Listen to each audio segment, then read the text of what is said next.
Okay, I'm gonna start a automation campaign selling the sports cars.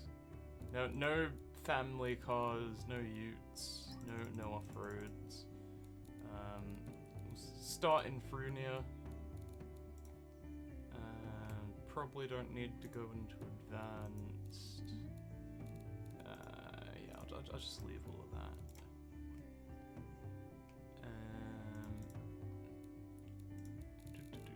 Sports cars. So probably gonna sell less than half of that.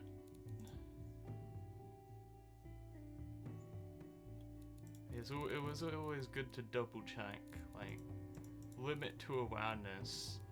Of course, awareness starts at 0, so not that helpful. But lucky to sell like 20% of whatever your awareness is, and let's say you get 30% pretty quickly. Bring up calculator. 700 times 0.3 times 0.2.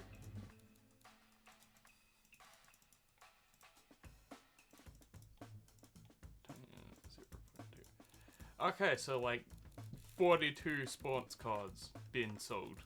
Not very impressive, but the good news is there's overlap, and these numbers are full of shit.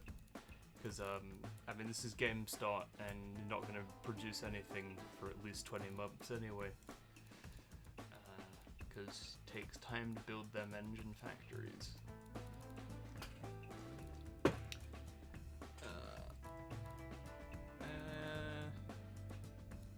I've been surprisingly happy with the 2-door lately.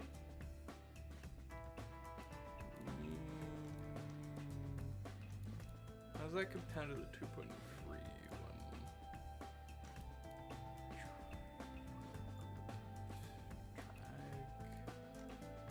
Oh yeah, I'm not sure. But the I don't like the 2.1s usually because they don't have a full back seat to sell as a family car shitbox, but that doesn't matter when selling sports cars. Yeah, most important thing with the sports car is don't do this. They hate that.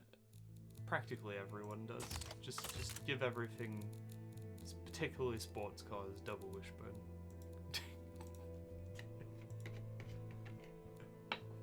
And then we could sell an i3 sports car, but too min-maxy. So instead we'll sell an i4 sports car.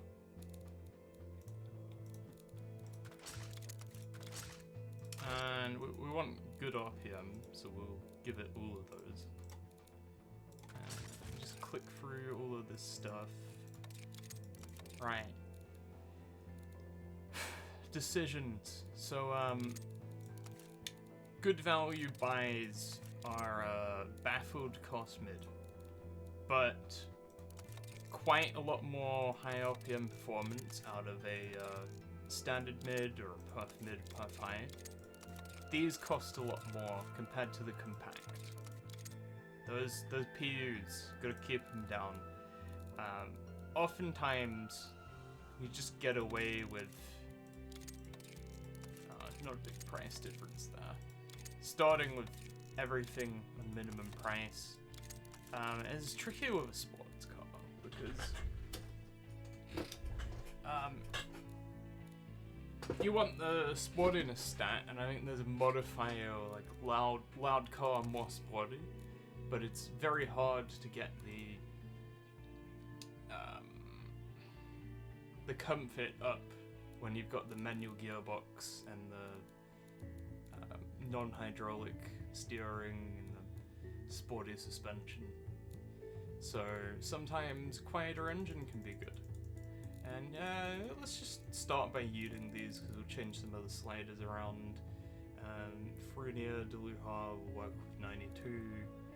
And we'll use all the fuel at it because I mean some of the markets care about fuel these days, but I don't think sports is not one of them.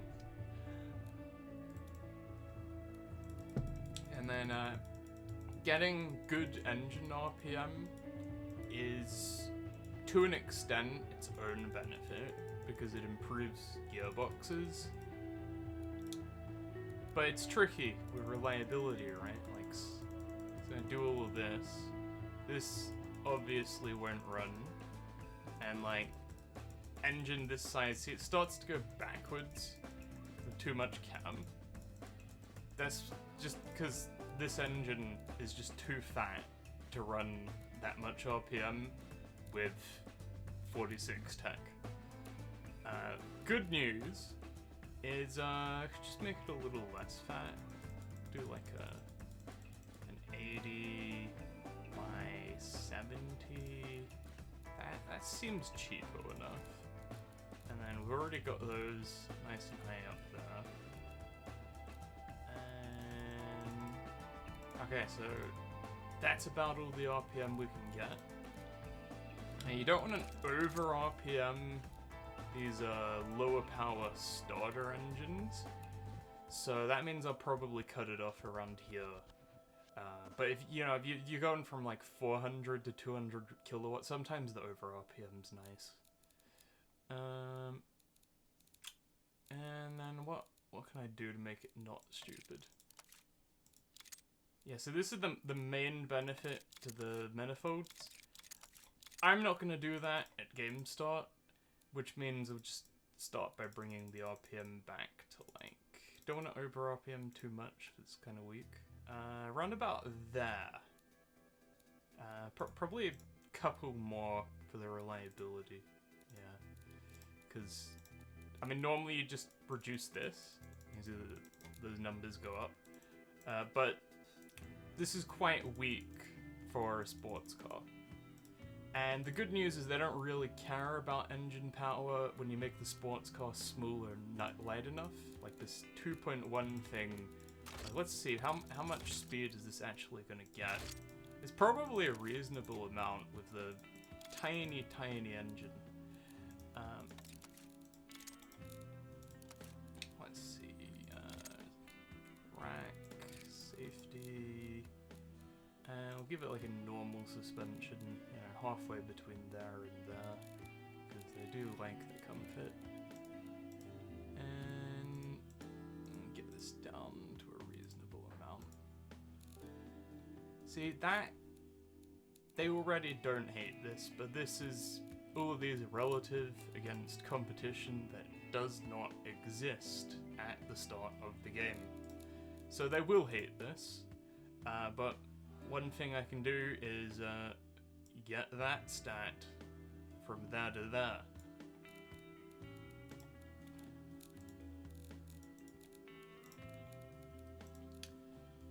And I mean, let's look up what does that stat sportiness actually make up.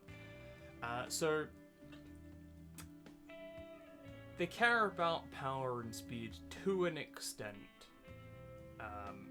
They have decided that this piece of shit is a little bit too weak. And I'm gonna make that up by moving some sliders around.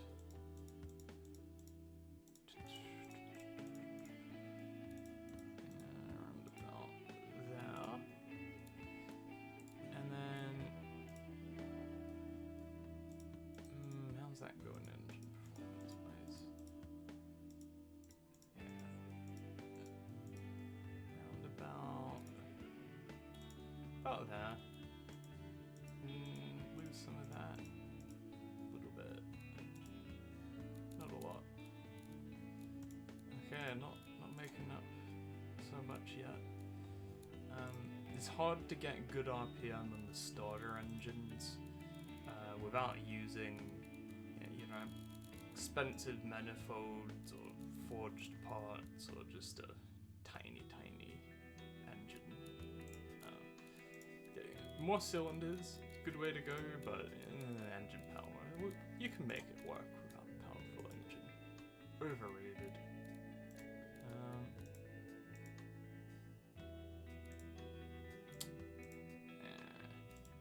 So choking off engine exhaust is good to an extent, but hurts the high RPM power a little, and then, you know, why do you even have the RPM if it's too weak?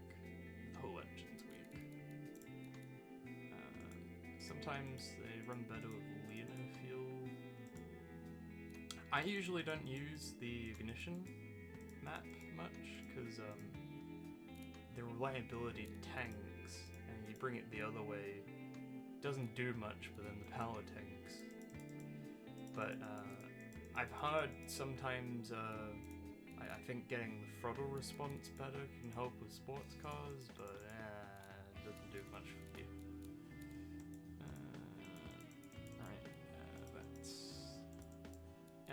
All happy with those. How much more would it get from it? So that's pretty not worth the PUs.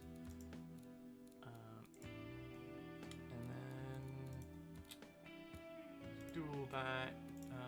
Sure, we can lose 1 stat of engine RPM. And that 41.1 liability. And you wanted more power, like you can go fatter and fatter bores, less stroke and less RPM, but this, it's using this RPM, like it hasn't dropped off a cliff down here. This is all useful RPM range. It's quite good to keep. That's that done. How much speed did it gain? Not that much. A little bit. So there's a bit of a compromise, like you want the most RPM and the least gearing, but also, you know, the closer you get to this peak, the more top speed you get, and you got to sort of balance the number of gears you want to put in the car, the number of RPMs you want to put in the engine.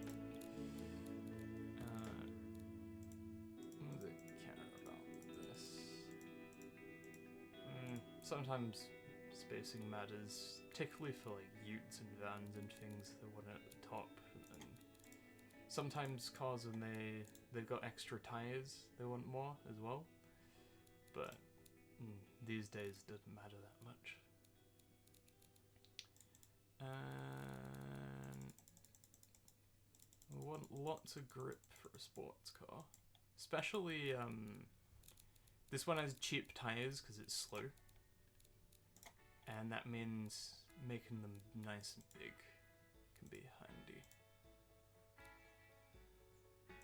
Oh, that's as big as we get. Okay. That's max sportiness. And we've got a surplus in... Yeah, I think I'm gonna change the suspension. This is 131. Get a sport preset. Really? Wow. See, you it's so hard to get the comfort up with the sporty things, but I mean, surely there's middle ground here. But what is the middle ground? Yeah, I think that little bit of sportiness is worth more than the comfort, but maybe like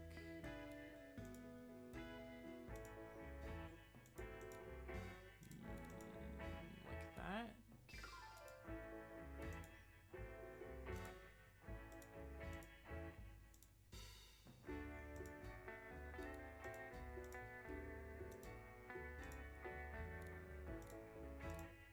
Sometimes it's quite subjective, and I think the way you want this balanced is different compared to if you go in a drivability or a sportiness car. Oh yeah, that looks kind of disgusting. Anyway, normally there's not a lot of penalties for sway until roll angle hits 7, but so I don't know, it's going all over the place. What if I just dump it and look at detailed stats? Because all of these affect your steering and your wheel configuration, and it's quite fiddly. Loudness, top speed, power. So here, I put the mufflers on the engine so they don't like how quiet it is, but it's a compromise between that modifier and that modifier. If I take these off, let's look at this. So now I've lost the sound equalizer. It's gone to minus 0.7, and it's plus 0.7 on louder. So they're just inverse. And do they like that more? 125. Although this is kind of about a single muffler. Well, it's not my point spending extra money on it. It's not appreciated. But this number, this 125.3%, is quite misleading. And it's all to do with stat importance and competition. See, right now, if I have something that gives me more drivability or any of these things that have the full stat importance, it doesn't matter right now. I'm not sure if this white bar moves over time, but what I am sure is the drivability matters right now. Oh, sportiness, fuck me.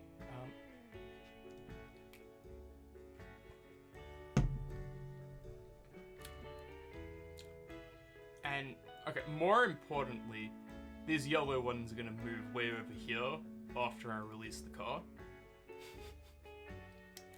And then the desirability of this one is gonna be like 40%. So it's not good enough yet. Until I can get that up a bit more. That'll give it more staying power. And, yeah, they really seem to think that it's just a shit engine, but I'm gonna make them buy a shit engine. They'll buy it. You can get a bit more power with, less tire profile. So that's interesting. I'm getting further away from the sportiness, but it's actually going up. Power increase, right? And then, yeah, rims decreases power increase. But I'm a bit below max tires, so it's possible that the extra grip is worth more than the rims. And apparently it is ever so slightly. The other thing that I can do is I haven't looked at brakes yet. Brakes are important. So it's tricky because you want the comfort and material costs go down. And, you know, in the current patch, normally you can just make them bigger if you want. And I've made the rear brakes so lame that the brake fade doesn't really matter anymore. Because it sort of compensates, even though the brake balance is normal. It's weird how it works. Doesn't make a lot of sense. I mean, maybe it's something to do with like body roll under braking, but you'd think that would be bad for the car, but no, it just makes the car better, as far as this game's concerned. And then, so the interesting thing about cooling airflow, sports doesn't care about reliability too much, but this actually, you know, between minimum and max, tiny little bit of material costs. Probably not worth moving from 50 right now. You don't really get anything bringing it down, either. But, yeah, not worth the engineering to bring it up. Quite unimportant. And then, this helps with brake fade, but because the brakes are so big... What fade? I mean, hard to fade? What are you on about? Exactly. None of it.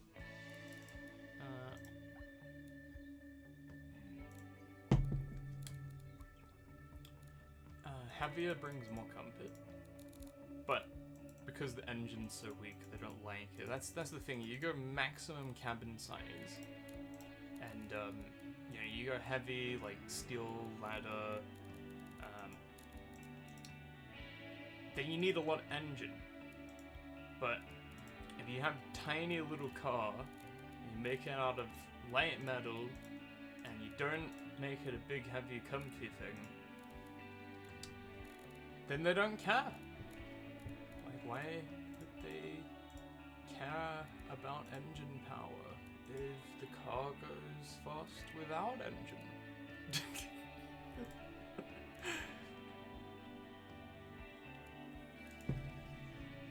So it's still a little bit of a shitbox. It doesn't have enough sportiness, but I think this is enough, and I've designed something that should be cheap.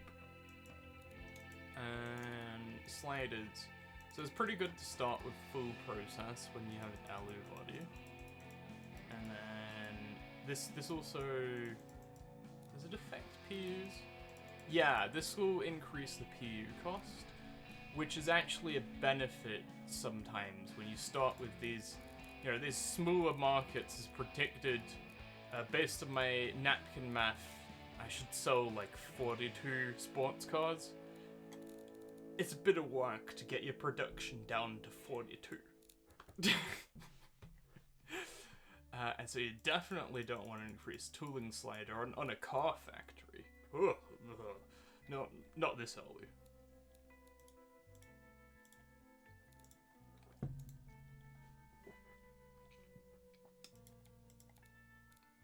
And then there's some benefits to learning. Cheaper, more reliable, and of course you get the learning.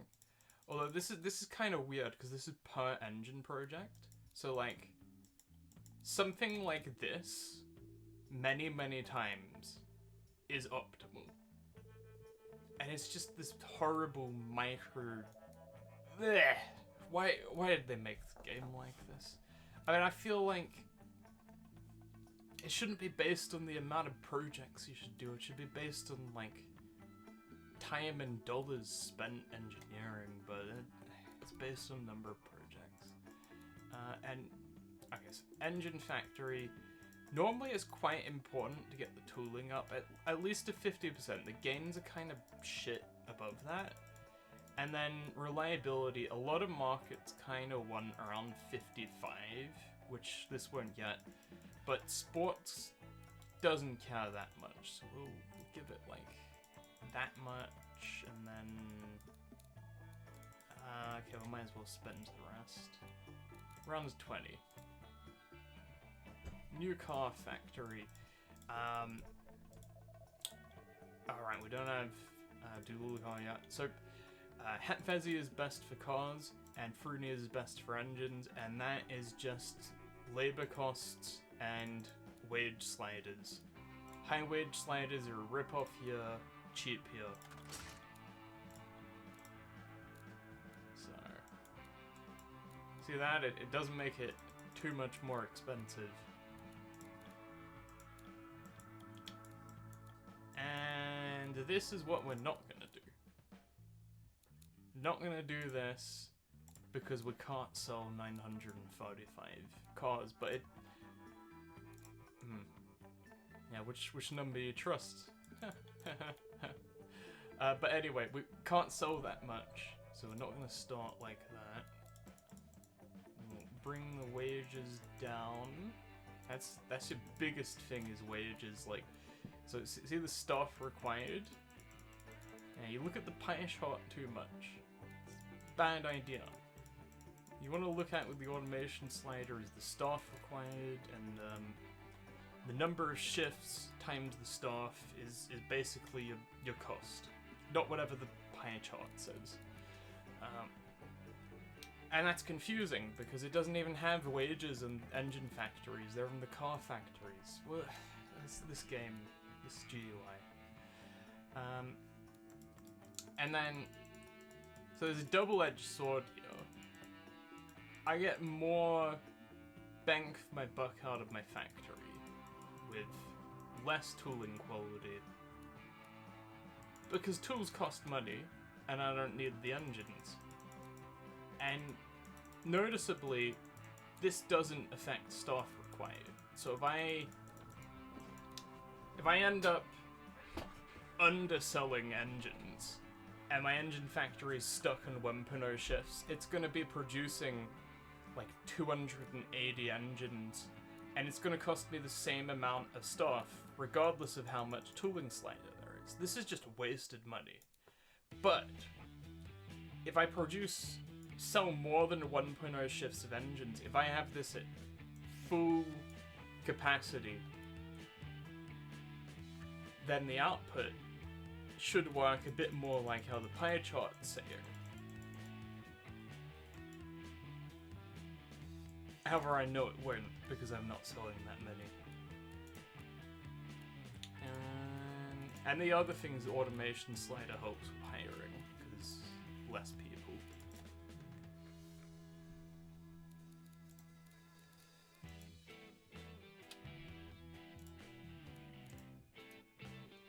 And then it started me off in Frunia. Better to start in cars and have Vezir if you can. But for now, Frunia it is. At least with alu factories. If you have a steel factory, the tooling's expensive enough that you want to max the wage sliders on those. And that means they might work well in Frunia. But you don't want to start with those. It's a bad idea. Wow, look at I've got the PU costs so high that it barely ships any.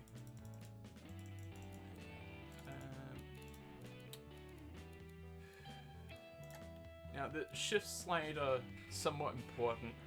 If you have more than 2.0 shifts, you lose a lot of wages to... you gotta pay people more to work at night. But, normally, because factories cost money, and working more shifts sells more cars, it's alright to make them work a bit more if you get extra value out of your tooling, and the tooling doesn't cost that much. Like, look at that. It's like less than 3 million between minimum and max tooling on a small alu factory. It's insane. And the other thing to consider with these is wages substantially less important on alu factories because the tooling's so cheap. Like, get this up nice and big if I wanted to.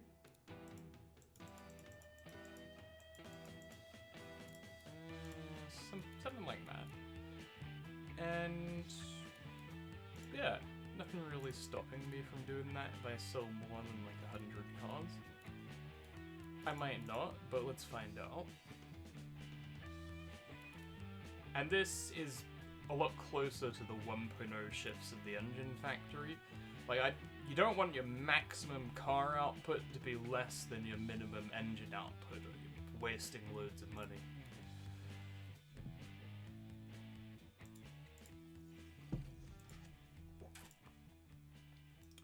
Starting prices are tricky. I don't like them.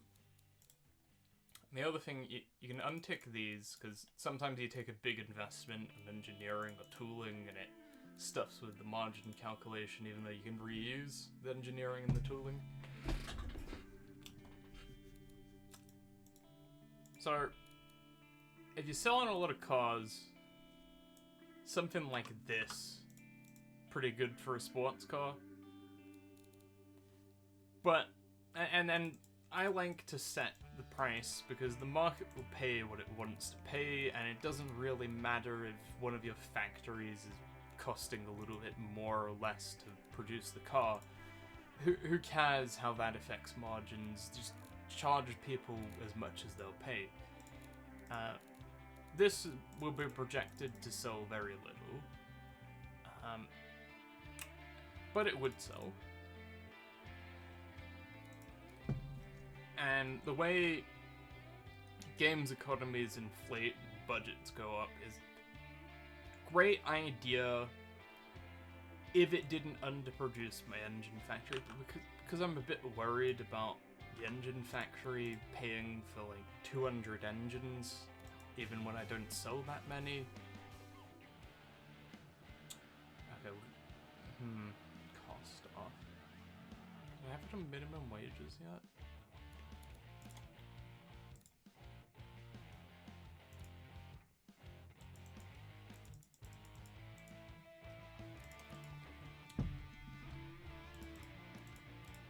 Okay. Save this. Alright, that's the other thing. Sometimes you get to this screen, I've got this under budget, cheaping out my engine tooling. It's a good investment, but next time. Next refit. And actually, having a bit of money left over, kickstart the marketing campaign. This might be too much, but we'll find out.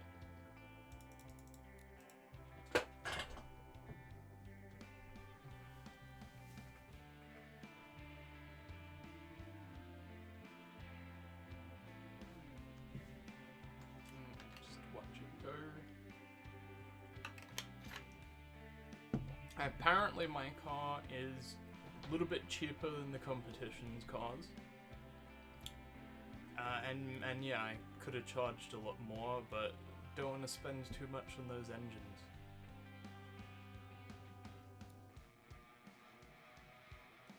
And everyone hates it, but it makes money. Underproducing! Okay, so I should be able to sell, like... So here's the thing. That number will go up if I get pre-orders done. But it's probably not gonna double. And factory shifts. And best time to start your refit is as soon as possible, though.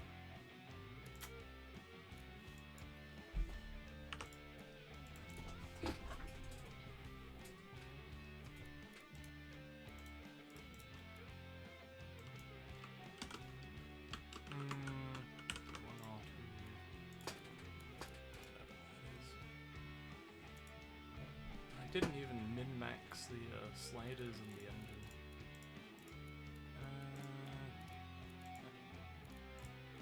Let's look at these. Because it hasn't been very many years, the difference is like nothing.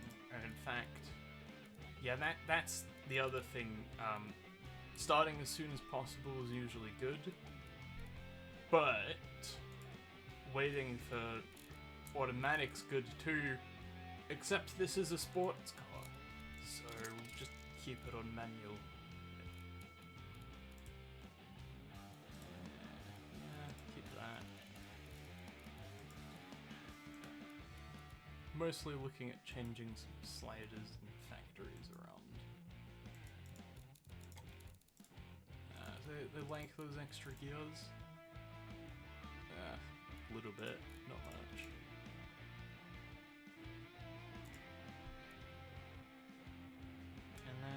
I do in here. So this is like wasted engineering dollars. Okay, well, are they caring about the reliability at all? I don't think they will. Yeah, it's not even on the. That's a 0. Okay, well, spend like 1 million getting the PU cost down.